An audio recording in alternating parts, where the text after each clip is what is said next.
Yeah, by all means, yeah.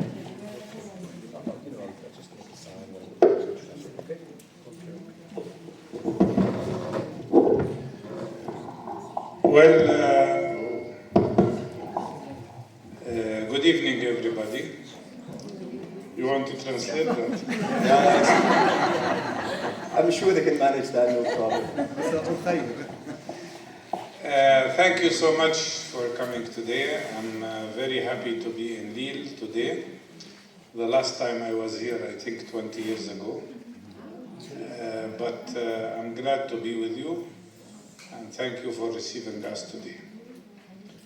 I will start by saying that what we face in Palestine is maybe the most dangerous situation since the end of Second World War. We are subjected to 3 war crimes at the same time. Not only in Gaza, but also in the West Bank. And it is the war crime of genocide, the war crime of collective punishment, and the war crime of ethnic cleansing. Ok, donc ce que dit donc Mustapha, c'est qu'il est très content d'être là, premièrement, vous l'aurez compris. Hein, donc, la dernière fois qu'il était à Lille, c'était il y a 20 ans environ. Il dit également, de façon beaucoup plus solennelle, sérieuse, que la Palestine est en train fait face en fait à la situation la plus dangereuse depuis la fin de la Seconde Guerre mondiale, à savoir que effectivement, selon lui, il y a 3 crimes de guerre concomitants auxquels effectivement la Palestine fait face en ce moment, donc à Gaza, en Cisjordanie, et puis il est question effectivement de crimes de guerre qui relèvent du génocide, de crimes donc, de nettoyage ethnique, notamment. Voilà. Oui, et puis collective punishment. Punition collective. Merci. I think you know the numbers, but just to remind you, they have killed, today alone, they killed about 100 more people. And in general, they have killed more than 62,000 people, including 10,000 who are under the rubble. They injured 120,000. And among the people killed, there is 18,000 children that were killed by the Israelis. President Trump doesn't remember that. He only remembers what happens to the Israelis.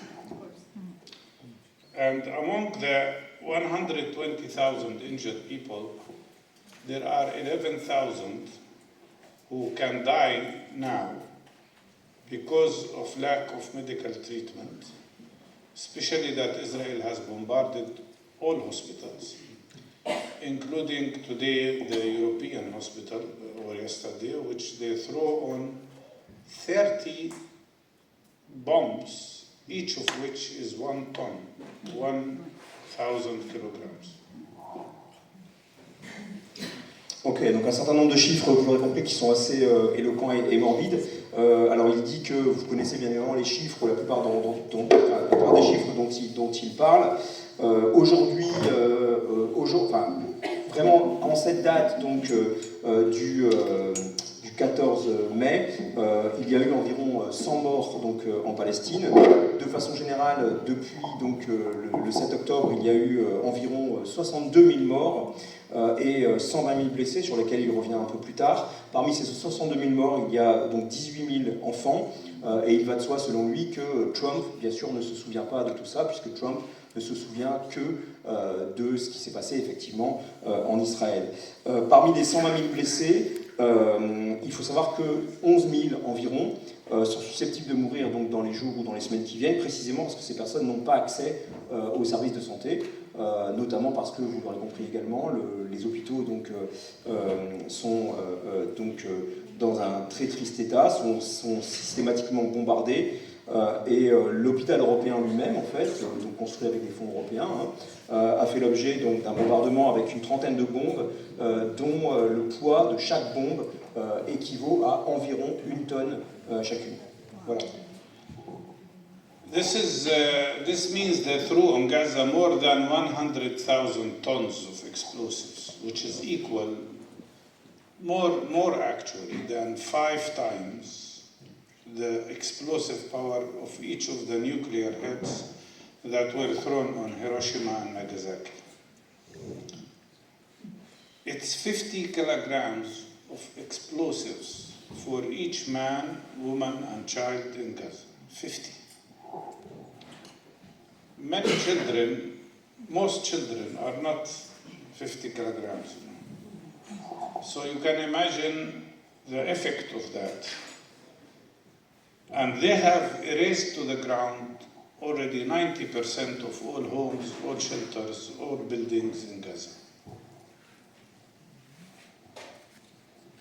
Alors, en fait, ce qui s'est passé à Gaza donc depuis le début de la guerre imposée par Israël, c'est que environ 100 000 tonnes d'explosifs en fait ont été donc déversées sur le territoire, ce qui équivaut en fait à un total de plus de 5 fois ce qui a été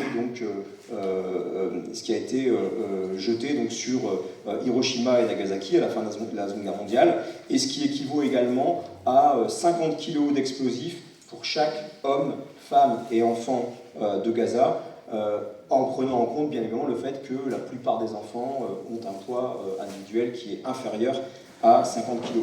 Et que pour parler non plus des personnes humaines, mais en fait des bâtiments, de la propriété, il faut savoir que 90% des bâtiments de Gaza en fait ont été détruits depuis donc, le 7 octobre. They killed and injured 10% up till now of the population of Gaza. 10%. 10% is a huge number. If you apply that number to France, you will be talking about 6 million people killed or injured in less than 19 months. If you apply that number proportionally to the United States of America, you would be talking about 33 million people killed or injured in less than 19 months. Can you imagine what would the United States do if 33 million people were killed? They would throw all the nuclear bombs they have. Alors, ce qu'il faut savoir également, c'est que 10% de la population donc, de Gaza a été soit tuée, soit blessée depuis le début du conflit, et que si on rapportait en fait ces données-là à la population française, ça équivaudrait en fait à un total de 6 millions de Français et de Françaises qui seraient soit tués, soit blessés depuis donc, le début des événements. Et si on pensait effectivement en termes de population des États-Unis, on aurait l'équivalent de 33 millions de personnes donc états-uniennes qui auraient été soit tuées, soit blessées donc depuis le début. Depuis en fait ces 19 mois, puisqu'il parle de 19 mois, hein, et bien évidemment il pose la question de savoir qu'est-ce que feraient les États-Unis dans une situation où en fait 33 millions de sa population seraient soit tués, soit blessés. Bien évidemment, les États-Unis enverraient des bombes atomiques un peu partout dans le monde pour bien évidemment cibler les ennemis identifiés. Actually, the number of people killed or injured in Gaza is larger than all Americans killed in all American wars since independence, including First World War, Second World War, Vietnam War, Korean War, Iraqi War, Afghani War. The number of Palestinians killed in Gaza is larger than all these people proportionally. Actually, it's also larger than what Germany lost in the Second World War. Alors, en fait, le nombre total de tués ou de blessés en Palestine équivaut à un nombre qui est supérieur au nombre de tués ou de blessés qu'ont dû subir les États-Unis depuis leur indépendance, c'est-à-dire en incluant toutes les guerres auxquelles les États-Unis ont pu participer, notamment la Première, la Seconde Guerre mondiale, la guerre du Vietnam, la guerre de Corée, la guerre de sécession, enfin toutes les guerres possibles et imaginables que les États-Unis ont combattues. Et ce qu'il faut savoir également, c'est que le nombre total donc, de tués ou de blessés en Palestine équivaut à un nombre supérieur à celui au bilan total en fait, des morts ou des blessés allemands pendant la Seconde Guerre mondiale. Today, 73 days have passed since Israel, this is the kind of collective punishment, they have 73 days, not a single piece of bread, not a glass of water, not any medication was allowed into Gaza. For 73 days. Already 100 children died of starvation. We have 70,000 children who are now suffering from severe malnutrition, and they can die. And on top of that, Israel is preventing any supply of clean water, which means people are getting diseases because of lack of clean water and because of lack of food. We have, I work with I volunteer with an organization called Palestinian Medical Relief Society. We have, at this moment, 80 medical teams working in Gaza, all from Gaza, including doctors, nurses, health professionals. And our teams treat every month 200,000 people. And they report to us that now in Gaza there are 112,000 cases of infectious hepatitis, because there is no clean water and no clean food. Alors donc, depuis 33 jours, Israël en fait impose une situation... 73. Pardon, 73, autant pour moi. Depuis 73 jours, l'État d'Israël donc, impose une situation de punition collective à Gaza, ce qui veut dire concrètement qu'il n'y a pas en fait le moindre pain, il n'y a pas le moindre verre d'eau qui est donc autorisé à l'intérieur du territoire de Gaza. Et ce qui concrètement veut dire que 75 000 enfants se trouvent dans une situation donc, de sous-alimentation, de malnutrition, et ces enfants sont bien évidemment susceptibles de mourir dans un avenir plus ou moins proche, et que de la même façon, donc, il répète qu'Israël empêche systématiquement l'arrivée d'eau propre et d'eau buvable, ce qui a des conséquences donc, en termes de santé et d'hygiène qui sont assez considérables. Lui-même fait du bénévolat auprès d'une association qui s'appelle Palestinian Medical Relief Society, qui donc inclut 18 équipes en tout, qui sont toutes issues de Gaza et qui sont toutes des services, qui sont toutes constituées en fait de services médicaux. Donc cette association lui fait savoir que chaque mois, elle traite les situations d'urgence donc de 200 000 personnes, et que parmi en fait le bilan que dresse cette association depuis ces 73 jours, il faut savoir qu'il y a 112 000 personnes qui ont déjà contracté une hépatite infectieuse qui effectivement est extrêmement préoccupante. Not only they don't allow food and water, they are not allowing vaccine to go to Gaza. Look at how savage they behave. They know that by preventing vaccination of children in Gaza, we could see an outbreak of epidemics, including polio, poliomyelitis, diphtheria, tetanus, pertussis, and measles. And polio we eradicated 30 years ago. Now it's coming back. But the most savage thing is that they vaccinate their soldiers now against these diseases, expecting that there will be an outbreak. This is biological warfare. It's not just bombarding people. It's not just starving people. They are using biological warfare to create epidemics in Gaza. Alors, ils ne laissent pas, donc s'agissant du gouvernement palestinien, ils ne laissent pas seulement, donc ils n'empêchent pas seulement l'accès à l'eau et puis l'accès à la nourriture, mais ils empêchent systématiquement que la population de Gaza donc, ait accès à des vaccins, ce qu'ils décrit comme un comportement de sauvage, en fait, un comportement de sauvagerie. Ce qui veut dire concrètement que dans un avenir assez proche, il est très possible que des épidémies dont un certain nombre avaient disparu depuis un certain nombre d'années, voire de décennies, pourraient donc réapparaître à Gaza, des épidémies comme la polio, la diphtérie et le tétanos. Ce qui est assez ahurissant, puisque la polio, par exemple, avait disparu donc, de Gaza depuis plus de 30 ans. Et le plus sauvage là-dedans, c'est que l'armée d'Israël, le gouvernement d'Israël, en fait, vaccine les propres soldats de l'armée israélienne dans l'expectative, dans l'hypothèse que effectivement ces épidémies vont réapparaître et que donc il incombe au gouvernement israélien, de vacciner donc ses propres soldats. Ce qui clairement, concrètement, montre que l'État d'Israël est en fait en train de mener une guerre biologique qui cible directement le peuple de Gaza. And when we talk about ethnic cleansing, Israel already forced more than 90% of the people of Gaza to be displaced.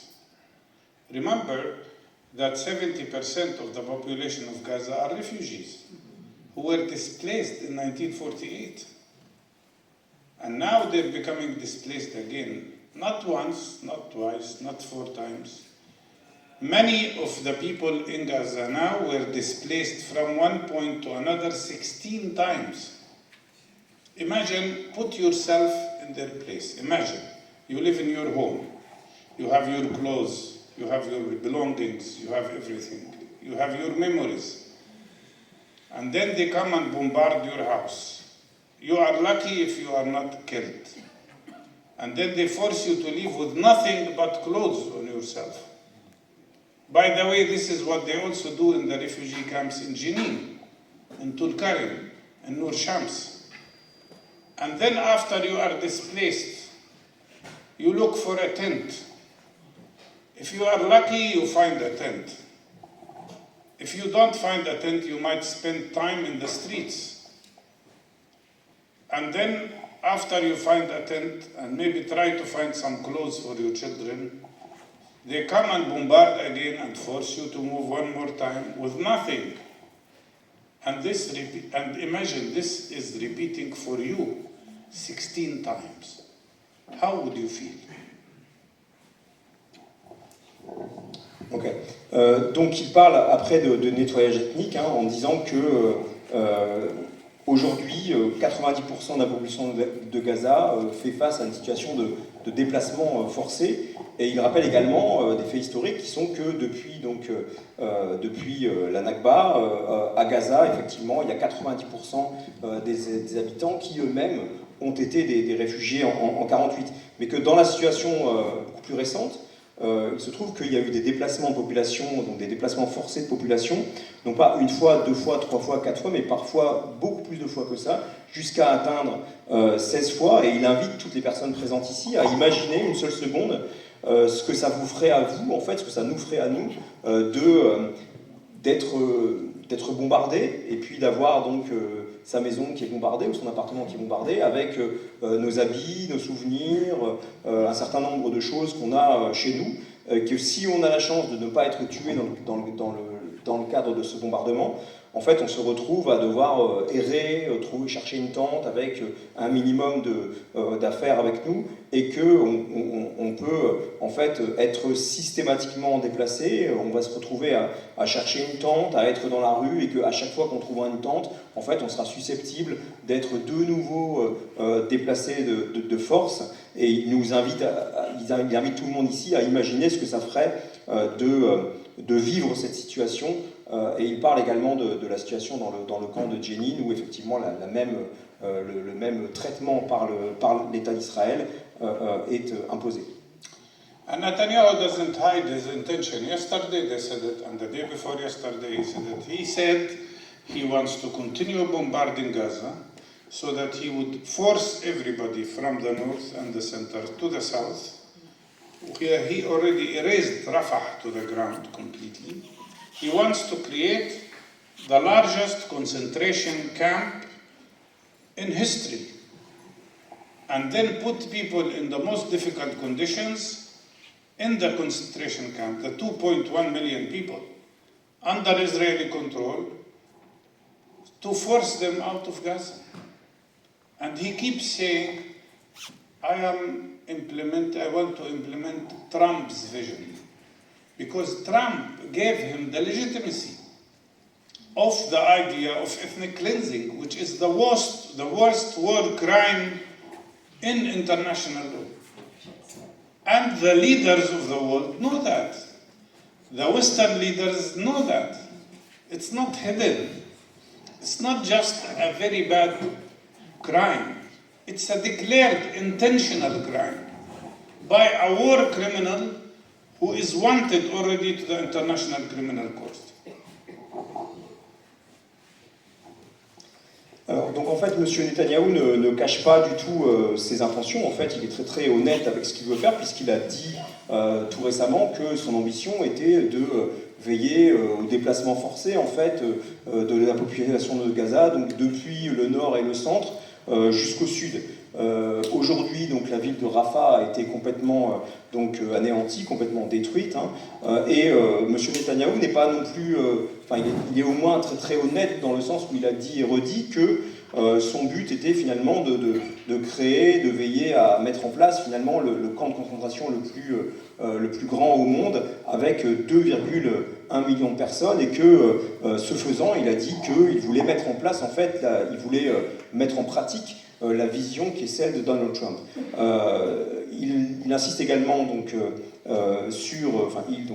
Moustapha Barghouti insiste également sur le fait que le nettoyage ethnique, bien évidemment, peut s'envisager comme le pire crime de guerre qu'on puisse envisager, maintes fois donc, condamné par le tribunal pénal international, et que ce qui est intéressant avec les situations actuelles, c'est que c'est un crime qui est vraiment complètement déclaré, complètement délibéré, sans aucune intention de dissimuler ce qui se passe aux yeux du monde, quoi. And I'm not surprised, because what we see in Palestine is not just occupation, not just apartheid, not just the historical ethnic cleansing in 1948. What we see is a settler colonial project. The same settler colonial project. They want to repeat what they did in 1948 to the rest of Palestine, very clearly.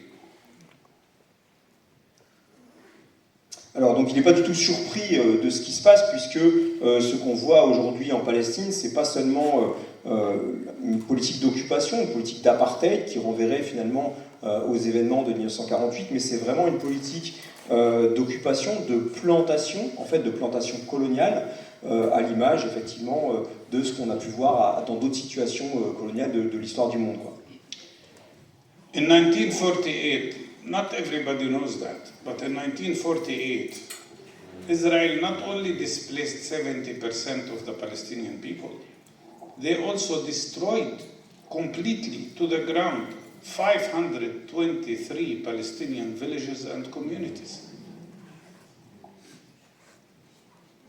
Alors, ce qu'il faut savoir, c'est qu'en 1948, et ça tout le monde ne le sait pas, Israël n'a pas seulement détruit, en fait, 70% donc des... was it 70% of? 70% of the people. Oh yeah. Donc il a effectivement donc, détruit 70% des personnes... déplacé, autant pour moi. Il a donc déplacé 70% des personnes donc à l'occasion de ce qu'on appelle la Nakba communément. Mais ce que beaucoup de personnes ne savent pas nécessairement, c'est que à cette occasion, il y a en fait 523 villages entiers qui ont été totalement détruits. En fait. Today, regardless of occupation, regardless of oppression, we, the Palestinians, on the land of historic Palestine, including West Bank, Gaza, Jerusalem, and 1948 areas, we are 7.3 million people. Not counting, of course, the 7 million others who are refugees. The number of Jewish Israelis in the same area is 7.1 million. And I'm not counting maybe the 1 million that left during the war. So we are a majority. How do they solve the problem? They don't want what the West calls two-state solution, a Palestinian state. They don't want one democratic state with everybody together with equal rights. What do they want? Exactly what Netanyahu does, ethnic cleansing. This is their solution. I want you to understand, whether there was 7th of October or there wasn't 7th of October, this is not because of the 7th of October. This is because of the plan they have, the Zionist international plan of evicting all Palestinians from Palestine. This is the reality. 7th of October was not a beginning, was not a start. 7th of October was a result of the Israeli Zionist policy in Palestine.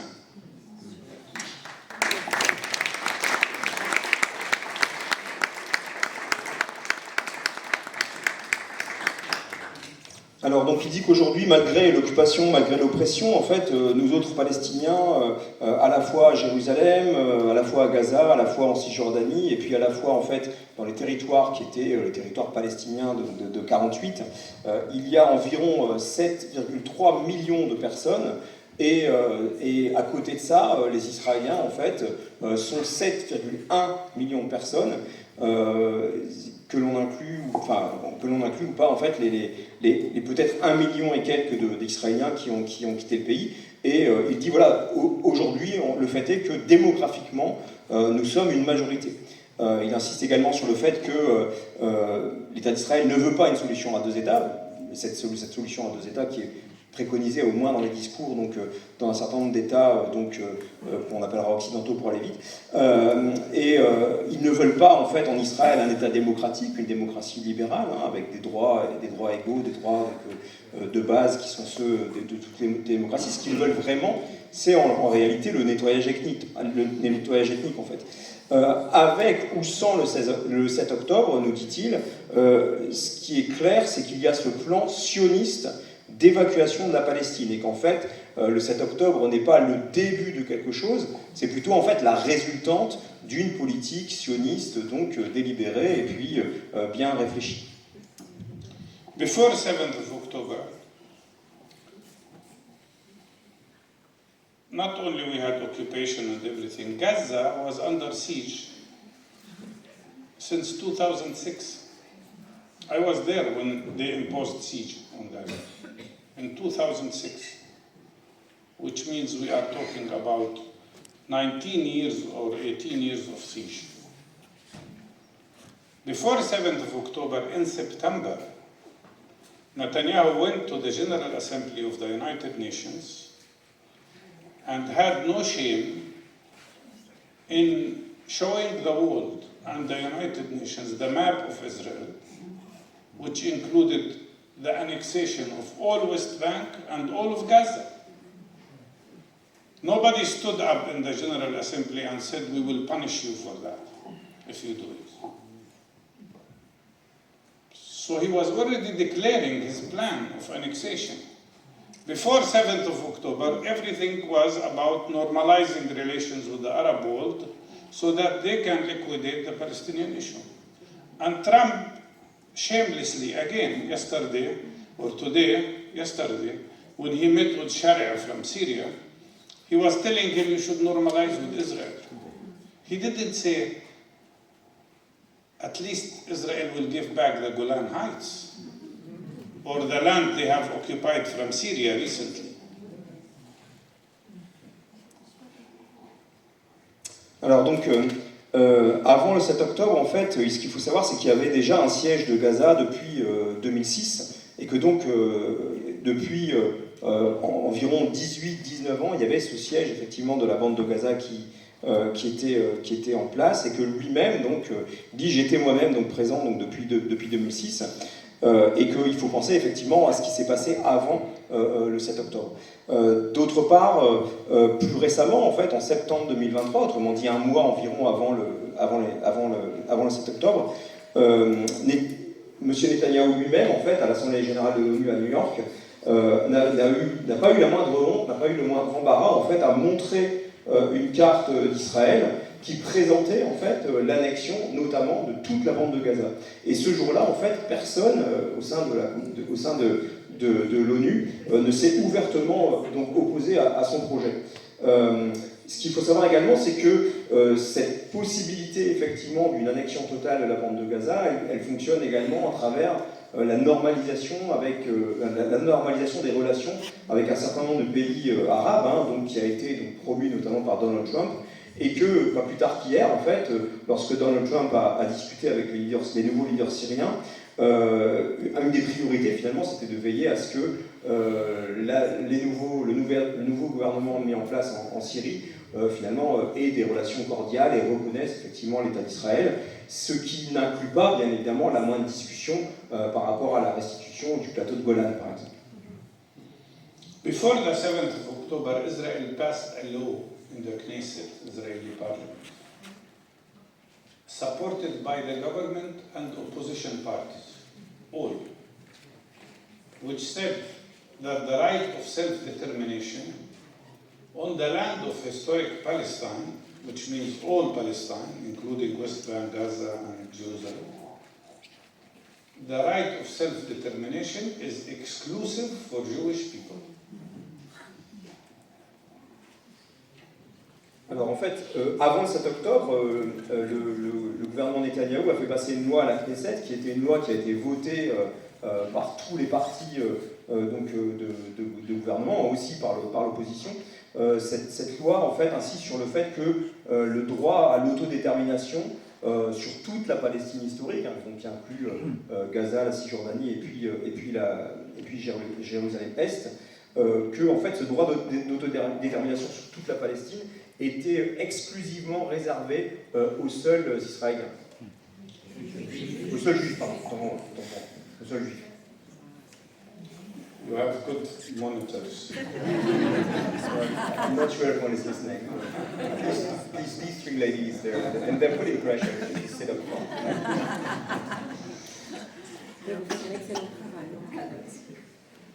I get paid a huge. In the West Bank, I don't want to talk too much, but just don't forget that what they are doing in West Bank too.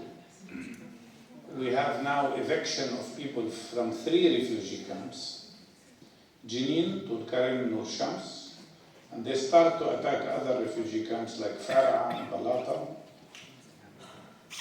Since October 7, the Israeli army arrested 17,000 Palestinians in the West Bank.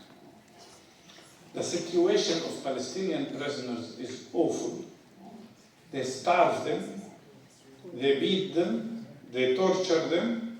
We already lost 68 people who were killed under torture since October 7th only in Israeli prisons. Not to mention what I think is thousands of Palestinians from Gaza who were arrested and sent to Sdei Teiman concentration camp, where a lot of field execution is suspected. Alors en fait, il ne faut pas passer non plus tout le temps qui est donc disponible aujourd'hui à parler de la seule bande de Gaza, puisque ce qui se passe en Cisjordanie est souvent en fait finalement oublié, ou en tout cas passe un peu comme étant secondaire par rapport à ce qui se passe à Gaza. Et donc on assiste aujourd'hui à l'éviction de au moins 3 camps de réfugiés, dont ceux de Jenin et de Tulkarem, et que en fait depuis le 7 octobre, l'État d'Israël a arrêté environ 17 000 Palestiniens, hein, donc, qui sont détenus dans des conditions qui sont très souvent secrètes, mais dont on sait qu'elles sont vraiment absolument horribles, puisque on affame un certain nombre de ces personnes, on les torture, et que donc depuis le 7 octobre, on sait que 60 personnes ont été torturées à mort, sont mortes de torture donc, en Cisjordanie. Et qu'il y a également des milliers de personnes qui sont détenues dans des camps de concentration, dont on peut supposer qu'un certain nombre de ces personnes ont pu déjà être exécutées en masse. Many leaders in the West speak about the Israeli captives. They never mentioned the Palestinian prisoners. Although the Palestinian resistance said they are ready to give back all Israeli captives immediately in exchange of releasing part of the Palestinian prisoners and in exchange of ending the war. It's Netanyahu who doesn't care about it. Netanyahu is the one who doesn't care if they are all killed. But it really is strange to me why they don't speak about the Palestinian prisoners, including 3,500 who are under the so-called administrative detention, which means they are put in jail without charges. These are captives, kidnapped, because they are not hostages, because they are not going through a legal process. Although their legal process as a whole is, of course, a violation of international law. Was it 70,000? What? The last figure that you gave, was it 70,000? The number of... 17,000. 70,000. Since October 7th. Ok, got it, thanks. Yeah, thanks. Alors, beaucoup de leaders du monde occidental, des démocraties occidentales, n'ont de cesse de parler effectivement de la libération, du débat autour de la libération des otages israéliens donc depuis le 7 octobre, mais il est très clair qu'on parle très très peu, voire pas du tout, en fait, de ce qui se passe avec ces prisonniers donc, palestiniens, notamment détenus en Cisjordanie. En fait, les leaders donc, palestiniens à Gaza sont prêts effectivement à libérer tous ces otages contre la libération d'un certain nombre de ces prisonniers palestiniens et contre, bien évidemment, la fin de la guerre. En fait, ce qu'ils souhaitent, c'est vraiment mettre fin à la guerre. Mais, de toute évidence, Netanyahou s'en moque. You said Netanyahu doesn't care if they're all dead, but you were talking about the day with the hostages. Yeah. Donc en fait, Netanyahou, de toute évidence, en fait, se moque de cela, et en fait, il se moque aussi de l'éventualité que ces otages israéliens eux-mêmes puissent être tués. Lui, visiblement, ça ne l'intéresse pas. Tous ces prisonniers palestiniens, en fait, on n'en parle pas, et il faut savoir également qu'il y a 17 000 environ prisonniers palestiniens qui sont en détention administrative, ce qui veut dire 3500, pardon. 3500. Alors il y a 3500 donc, de ces prisonniers palestiniens qui sont en détention administrative, ce qui veut dire qu'il n'y a aucune charge légale qui pèse contre eux, au plus grand mépris en fait des règles de droit international. In fact, few people know that Israel is imprisoning not only 260 children and thousands of prisoners, but they also are imprisoning 660 Palestinian bodies, people who were killed by Israel, and they are kept, they don't release them to be buried, because they use that as an act of psychological torture to the families. 660, some of them have been imprisoned, some of the bodies, since 56 years. Okay. Donc ce qu'on ne sait pas, c'est qu'il y a également aujourd'hui donc 260 enfants qui sont prisonniers. Et ce qu'on ne sait pas non plus, c'est qu'il y a aussi, au-delà de ces milliers de prisonniers palestiniens dont on a parlé, il y a 660 corps palestiniens, en fait, donc des dépouilles palestiniennes de personnes qui ont été tuées, qui ne sont pas libérées. Et donc l'État israélien, de manière très très délibérée et cynique, se livre à une sorte de guerre de torture psychologique auprès des familles palestiniennes qui sont affectées bien évidemment par ces décès, et que dans un certain nombre de cas, ça peut durer depuis des années. C'est-à-dire que dans le pire des cas, il y a en fait des corps palestiniens qui sont conservés depuis 56 ans. I went to Jenin camp and I met a mother whose child who was 15 years old was shot by the Israeli army and killed. And she told me, all I want, because they killed him and they keep his body. She said to me, all I want is a grave to cry at, a grave where I can visit my son. Alors, il s'est rendu donc au camp de Jenin assez récemment, et là-bas, il y a rencontré en fait une mère dont le fils, qui avait 15 ans, est mort, mais bien évidemment, elle n'a pas accès en fait à son corps, et elle dit tout ce que je veux, moi, en fait, c'est le corps de mon fils pour pouvoir disposer d'une tombe sur laquelle je puisse effectivement pleurer le décès de mon fils, mais elle n'a même pas accès à ça. 320 of my colleagues, doctors, nurses, health professionals were killed by Israel. 320. Many were imprisoned and still are in jail. Not a single foreign journalist was allowed to Gaza. And 216 Palestinian journalists were killed, purposefully, intentionally, because they want to hide the truth. That's why I'm telling you all these numbers, because you need to know. They try to hide the truth. There isn't any war in modern history, or in all history, because I don't think there were journalists accompanying Holako at the time. No, there hasn't been any war in modern history or old history when so many journalists were killed. Alors, il y a eu également 320 collègues en fait au sein de son association qui sont morts, souvent des médecins, du personnel hospitalier, des infirmiers, des infirmières. Énormément de prisonniers parmi ces personnes, donc étaient d'abord prisonnières et puis après sont décédées ou sont encore prisonnières et sont quelque part, on ne sait pas où.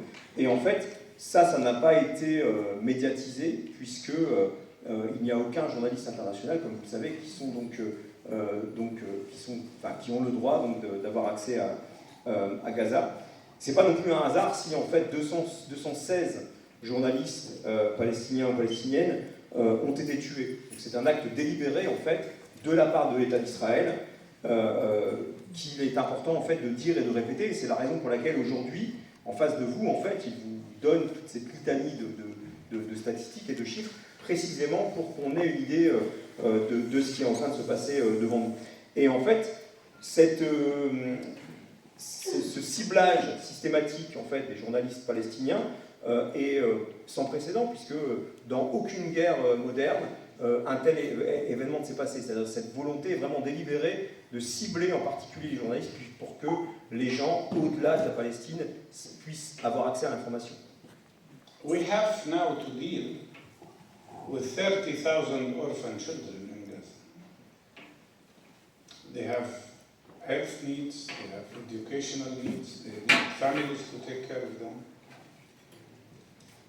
We have to deal with about 4,000 people who had their legs or hands amputated. One of the most difficult things for me was to hear one of my colleagues, a doctor, telling me that the house they were in was bombarded, they were cut off from any services, medical services, and he had to amputate the leg of his nephew without anesthesia. And this, by the way, happened more than once. Alors, il y a également, en plus de ça, donc 30 000 enfants qui sont orphelins et qui donc ont des besoins en matière d'accès à la nourriture, en matière d'accès à l'éducation, et puis ont besoin d'amour, d'accompagnement, d'une famille en fait. Il y a également 4 000 personnes qui sont amputées soit d'une jambe, soit d'une main, soit d'un bras, et donc un des moments les plus difficiles auquel il a eu à faire face ces derniers temps, c'est ce moment où en fait un collègue à lui, donc qui est médecin, lui a dit qu'en fait, après avoir visité une maison qui venait d'être bombardée, il a dû amputer en fait la jambe. Oui, il a dû en fait amputer la jambe de son propre neveu sans la moindre anesthésie. Donc c'est un souvenir effectivement qu'il a en tête et qui est extrêmement perturbant. One of the most difficult videos I had to watch was one of a child who was 5 years old, who had both legs amputated, both hands amputated. And he was asking his father, father, when I grow up, will my hands grow again? And the father had nothing to say. He only had tears in his eyes.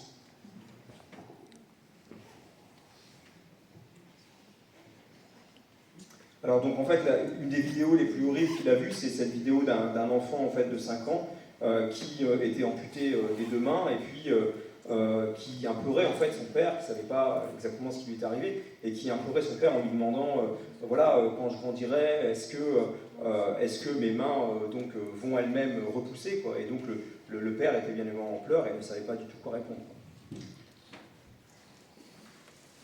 One of the cases we had, one of our colleagues, was with his family. He left the place where the shelter to buy some food. He came back to see that the house was bombarded. His wife was killed. His daughter was killed. His 3 sisters were killed. His mother was killed. His 2 brothers were killed. When I called him, I really didn't know what to say to him. What would you tell a person like that? And the same when I called Ibrahim Abu Mahdi, who was a father of 6 children, 6 boys, wonderful young people. The youngest of them was 12 years old. They were all working in a kitchen to prepare food for the people. They were not fighters. They were just helping people with food. And the little child, the 12-year-old child, said he wants to go with his brothers to help them. And then Israel bombarded the car and killed all the 6 in one shot. I spoke to the father, but it was so harsh to speak to him. And ironically, he was the one who was encouraging me. Because this is the kind of resilience people have in Gaza, and that's why I think we should all, everybody in the world, should bow their heads in respect to the heroism of the people of Gaza.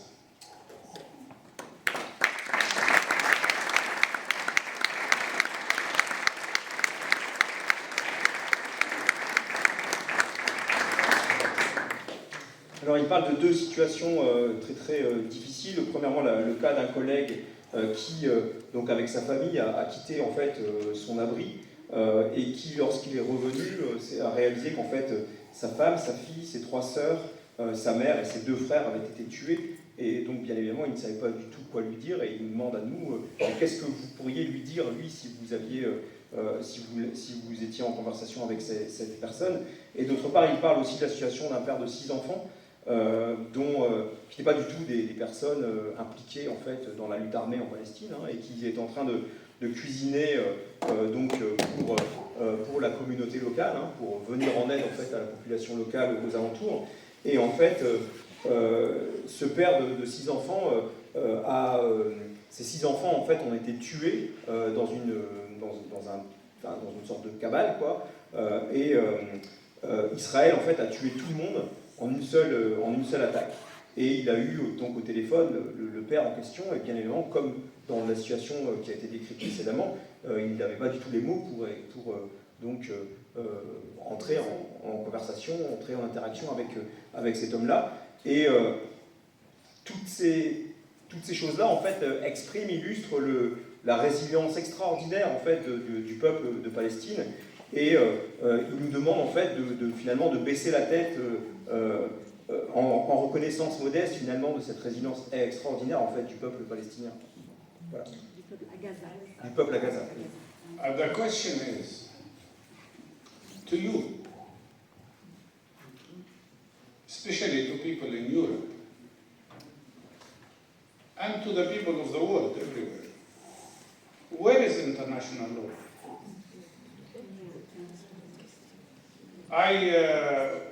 I feel traumatized myself because I believed those who used to visit us from the West to teach us about international law, international humanitarian law, non-violence, democracy,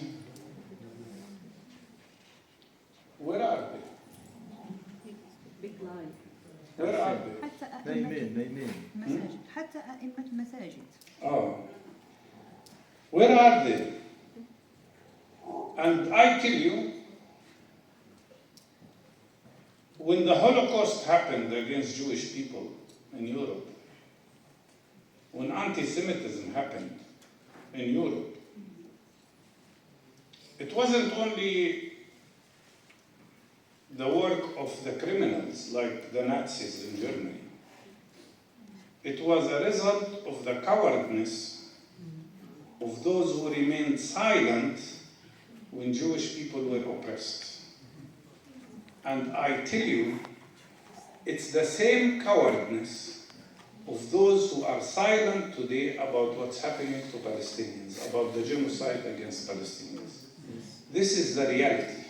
The cowardness in applying human respect to those who need support when they are subjected to injustice like the ones who are in Palestine today. Alors la question qu'il pose en fait c'est pour vous, pour nous, donc en Europe, et puis pour le monde entier en fait, où est le droit international? Où est le respect du droit international?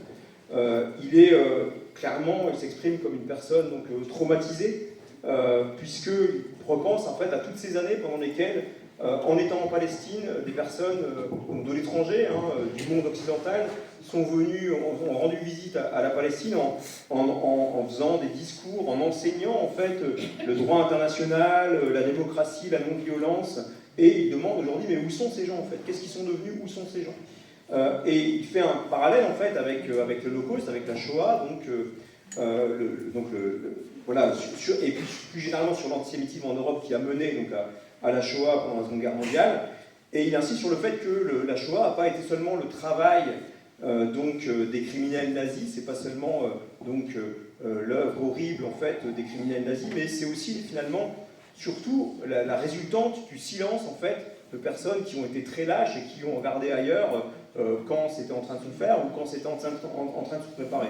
Et en fait de la même façon en Palestine aujourd'hui le génocide est rendu possible principalement par la lâcheté de personnes donc, qui habitent à l'extérieur de la Palestine et qui regardent ailleurs ou rechignent à faire imposer très simplement le droit international. What is the difference between Hind Rajab, who was a 6-year-old child, in a car with 6 of her family members who were shot and killed one after the other by Israeli tanks? And she was watching them being killed, and her sister, who was another child, called the ambulance, and the line was open, and then her sister was shot, and she kept screaming, calling for help for 3 hours. It's all recorded. And when the ambulance managed to reach her, the Israeli tanks destroyed the ambulance, killed the medical staff, and shot and killed Hind Rajab. What's the difference between Hind Rajab and Anna Frank? What's the difference? Alors il demande ensuite la différence, en fait, quelle est la différence entre un événement donc, qui est sans doute assez connu par un certain nombre d'entre vous, qui est cet événement où en fait un enfant de Gaza, une fille de 6 ans, qui a été donc tuée par des soldats israéliens, elle-même et ses frères et sœurs en fait donc étaient menacés par des soldats israéliens, et en fait elle a demandé de l'aide au téléphone pendant plus de 3 heures, la ligne téléphonique fonctionnait, et à l'arrivée de l'ambulance en fait, donc tout ça a été enregistré, donc c'est des choses qui sont documentées, à l'arrivée de l'ambulance en fait l'armée israélienne a tué donc tous ces enfants là, et puis a détruit l'ambulance, et donc c'est un tank israélien qui a fait ça, et il pose la question quelle est la différence entre cet événement là qui est vrai, qui est documenté et qui n'est pas fantasmé, et puis le sort qui a échu donc, à Anne Frank et qu'on connaît tous bien évidemment en Europe. Et le nom de cette fille c'est Hind Rajab. Alors le nom de cette fille c'est Hind Rajab. Hind Rajab.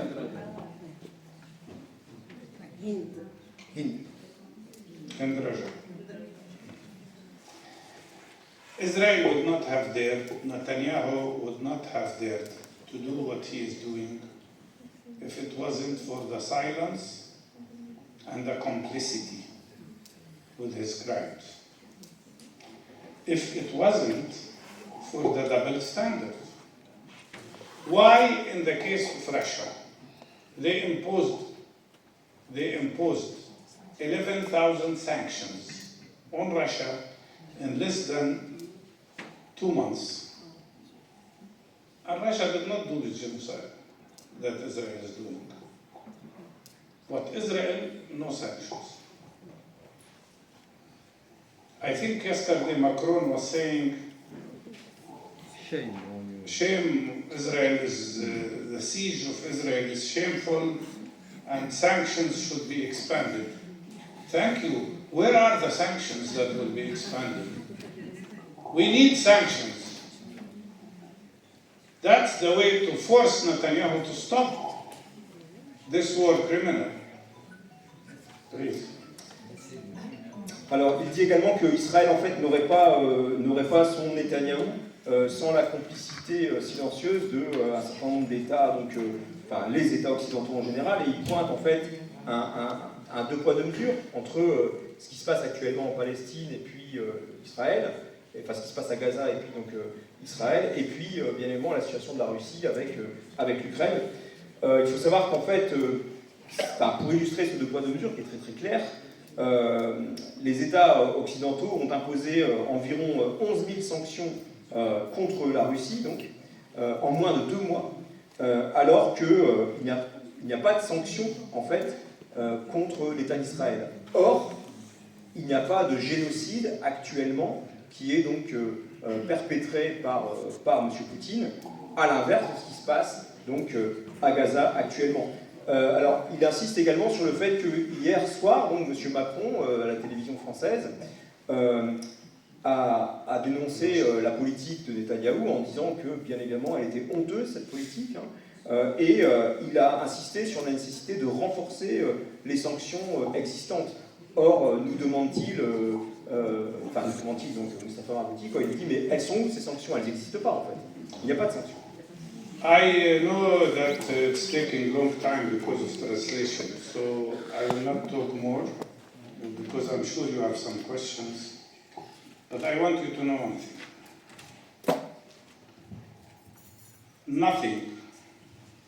Nothing in the world, not Israel, not anybody else, will be able to break us, the Palestinian people. We will never be broken.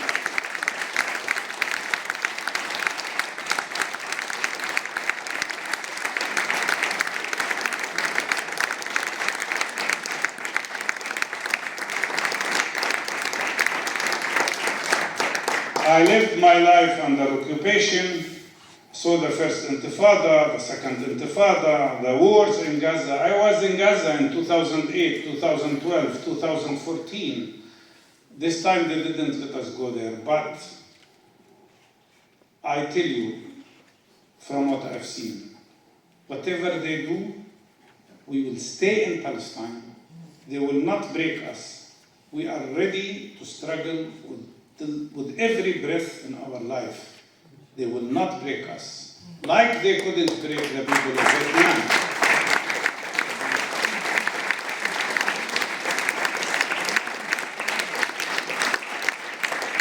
Like they couldn't break the people of Algeria, like they couldn't break the people of South Africa. We are not different, and we will overcome. Thank you.